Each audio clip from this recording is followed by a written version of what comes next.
9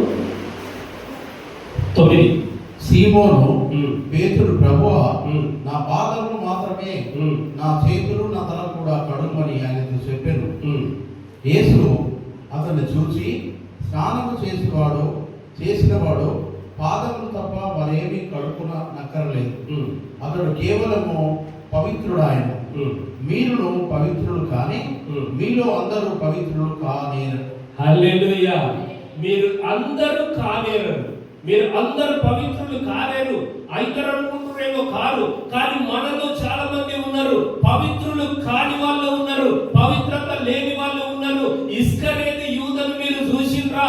ఆయన ఇస్కరేతు యూదను చూసినప్పుడు వీడికి ఇంకా పవిత్రత పొందుకోలేదు, ఆయన వెళ్ళలేదా అంటే యేసయ్య యొక్క కార్యాలు చూసిండు, యేసయ్య చేసిన అద్భుతాలు చూసిండు, యేసయ్య చేసిన ఆశ్చర్య కార్యాలు చూసిండు, ఆయన సచ్చిన వాళ్ళను లేపినప్పుడు చూసిండు, ప్రతి ఒక్కటి చూసిండు.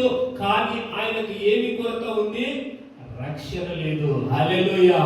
ఆయనకు లేనిది ఏది? రక్షణ. అన్ని ఉన్నాయి. దేవుని నమ్మిండు, దేవుడు ఉన్నాడని తెలుసుకున్నాడు, ఆయన ప్రార్థన చేసిండు, ఆయన పవిత్రతను చూసిండు, ఆయన పరిచర్యను చూసిండు, ఆయన పరిశుద్ధాత్మను తెలుసుకున్నాడు. కానీ ఆయనలో రక్షణ జీవితం లేదు. హల్లెలూయా, హల్లెలూయా.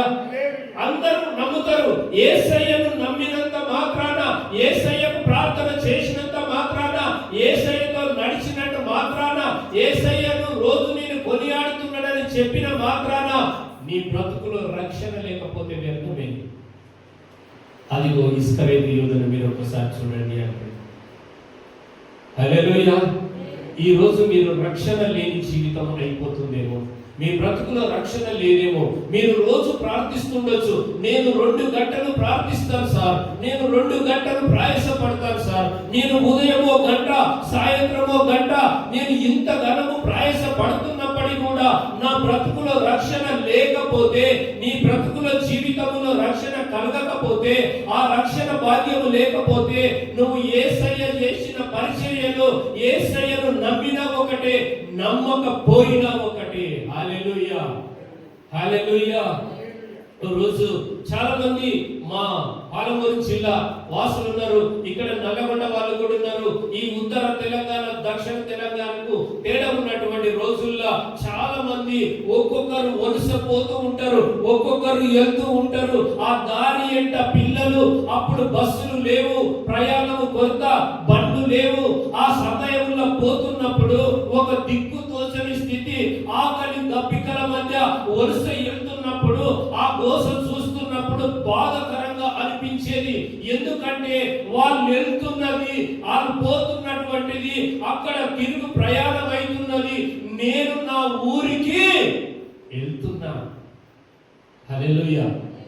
వాళ్ళు వలసపోయి తిరిగి వచ్చేటప్పుడు ఏమనుకుంటారంటే, వాళ్ళు నేను నా ఊరికి వెళ్తున్నా, నేను వెళ్తున్నా నా ఊరికి అని ఆశతో ఉంటాడు.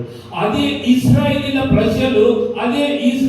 ప్రజలు ఐగుప్తులో ఉన్నప్పుడు, నన్ను నా దేవుడు మా ఊరికి, మా పేరు పాలు ప్రదేశమునకు, ఆ పారుతున్న దేశమునకు, నా సొంత ఊరికి మేము వెళ్ళిపోతున్నామని పిల్ల పేడ పెట్టే సదురుకొని ఆ వెనుక పరో సైన్యం ఎదురుపడ్డా, పరో సైన్యం వెనుక నుంచి వచ్చిన ఆయనకు ఒకే ఆలోచన ఉంటది, మేము వెళ్తున్నది గోయింగ్ టు మై హోమ్, మేము వెళ్తున్నది మా ఊరికి అని ఆశతో వెళ్తూ ఉంటారు. ఎన్ని అడ్డంకులు వచ్చినా, ఎర్ర సముద్రం వచ్చింది, ఆగిర్రు, రేపటి తీరులో నీళ్లు లేవు, అక్కడ చూస్తే కొండల మధ్యన ఆ సీనాయి పర్వతం దగ్గర అక్కడ ఆగినప్పుడు, వాళ్ళతో యుద్ధం జరుగుతున్నప్పుడు ఆ యుద్ధాన్ని కూడా మర్చిపోయి మేము వెళ్తున్న ఊరు మా ఊరు. హల్లెలూయా. ఆశతో వెళ్తూ ఉంటారు. ఈ రోజు నువ్వు యేసయ్యను నమ్మిన వెంటనే, యేసయ్యతో జీవిస్తున్నావంటే, యేసయ్య చేసిన కార్యాలు చూసినవంటే, యేసయ్యతో నువ్వు నడిచినవంటే, ఆయన మనకిచ్చే దేశము, మనకు ఇచ్చేటువంటి దేశము, ఈ రోజు ఈ స్థితిలో ఉన్నవేమో, ఈ పరిస్థితులలో ఉన్నవేమో, ఈ పాపములో కూరుకొన్నవేమో, ఆయన నీ నామముల ఆ పాపాన్ని కడిగి వేస్తే అప్పుడు నువ్వు అనుకుంటావు, నాకొక నిరీక్షణ ఉంది, నాకొక నిరీక్షణ ఉంది. ఆ నిరీక్షణే ఆ పరలోక రాజ్యం అనే ఆశ. హల్లెలూయా, హల్లెలూయా. నీ ఆశ ఎన్ని బాధలు వచ్చినా, నీ ఆశ ఎన్ని అడ్డంకులు వచ్చినా, నీ నిరీక్షణ ఎన్ని రోజులైనా, ఎంత నువ్వు అభద్రత భావం ఉన్నా, అనారోగ్యం ఉన్నా, నీకు శ్రమలు ఉన్నా, నీకు కష్టం ఉన్నా, ఒక్క రోజు అనుకుంటావు ఇంతమంది ఇశ్రాయేలీల ప్రజలు ఇన్ని కష్టాలు పడి, ఇన్ని బాధలు పడి ఈ స్థితిలో వచ్చిన వాళ్ళను సురక్షితంగా అక్కడ ఉన్న పాలు తేనెల వారి దేశానికి పంపిండు, అక్కడ స్థానం ఇచ్చిండు. ఈ రోజు మనకు కూడా మనం ఏ స్థితిలో ఉన్నా మనకు తిరిగి పరలోక రాజ్యము మనదే అని దేవుడు నిశ్చయముగా నీతో నేను చెప్తున్నా అంటూ ఉన్నాడు. ఈరోజు దైవజనమా, ఒకవేళ వాళ్ళ కష్టాలకు తట్టుకోగలిగితే నీది పరలోక రాజ్యమే, ఇంకా నీకేం లేదు. నువ్వు వెళ్ళే ఊరు నీ ఊరు, ఇది శాశ్వతమైనది కాదు. ఈ ఊరు నీ ఊరు కాదు, ఈ ప్రాంతం నీ ప్రాంతం కాదు. నీకంటూ ఒక ప్రాంతం ఉంది. ఆ ప్రాంతానికి చేరడానికి ఆయన తనను తాను తగ్గించుకున్నాడు. హల్లెలూయా, హల్లెలూయా. అప్పుడు ఎవరు పరిశుద్ధులు కావాలంట? స్నానము చేసిన వాడు కాదు, ఇంకా చెయ్యని వాళ్ళు చాలా మంది ఉన్నారని యోహాను రాసిండు 2000 సంవత్సరాల కింద. యోహాను ఏమన్నాడు? ఇంకా స్నానం చేయని వాళ్ళు చాలా మంది ఉన్నారు ప్రభువా, వాళ్ళ కాళ్ళు కడిగితే బాగేమో. హల్లెలూయా. కానీ ఇందులో కడగవలసినటువంటి వాళ్ళు కాళ్ళని కడగండి. రక్షణ లేనటువంటి వారి కాళ్ళు కడిగేది కాదు. ఇస్కరేతు యూదా లాంటి కాళ్ళు కడిగేది కాదు. అదే పేతురు కూడా 3 సార్లు బొక్కినప్పుడు ఆయన కూడా అన్నాడు, కానీ ఆయనకు రక్షణ ఉంది.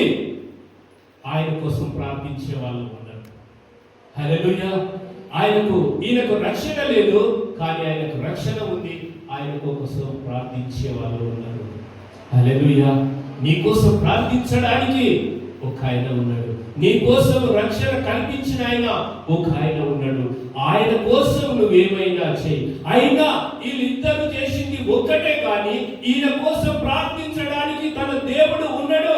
ఆయన కోసం ప్రార్థించడానికి యేసయ్య ఉన్నాడు.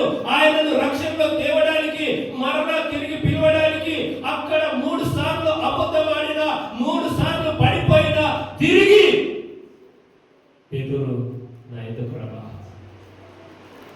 పేతురు నా ఎదుకు రావా.